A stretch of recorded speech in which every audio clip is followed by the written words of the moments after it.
ভালো থাকার পর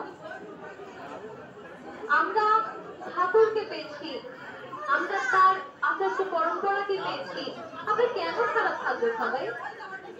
উনি তো আমাদেরকে পথ বলেই দিয়েছেন নাকি দাদা আজকে এখানে আসছেন তবে আপনারা পথ জানতে পারছেন, এমনটা কি নয়।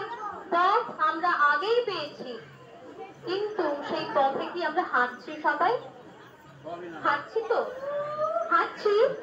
তাহলে মায়েরা কষ্ট পাচ্ছেন কেন? আপনারা সবাই নিজের নিজের পাড়াতে আজকে যারা এখানে এসেছে সবাই কাল থেকে গিয়ে নিজের নিজের পাড়াতে ছোট ছোট টিম করবেন, দল করবেন।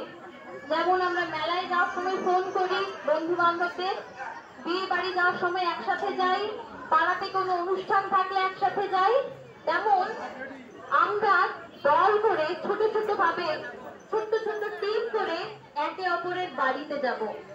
কি করতে যাব? বাড়িতে গল্প করতে যাব।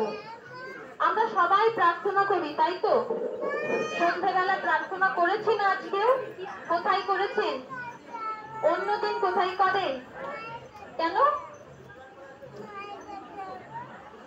তা বলছি না, আমরা বাড়িতে সবাই করি। আমরা পারি না সেই বাড়িগুলোতে প্রার্থনা করতে যে বাড়িতে আজ পর্যন্ত একদিনও প্রার্থনা হয়নি, যে বাড়িতে ঠাকুর বসানো আছে, যে বাড়ির দাদা মায়েরা একদিনও ঠাকুরের সামনে বসে প্রার্থনা করতে পারেননি? পারি নাকি? পারি তো। আচ্ছা, আমরা কেমন করে জানবো কোন বাড়িতে প্রার্থনা হচ্ছে কি হচ্ছে না? এই জন্যই আমাদের বেরোতে হবে। আমরা যখন অন্যের সাথে কথা বলবো না, অন্যের সাথে মিশবো, তখন দেখতে পাবো যে আমার জীবনে একা দুঃখের ঘটনা ঘটছে না।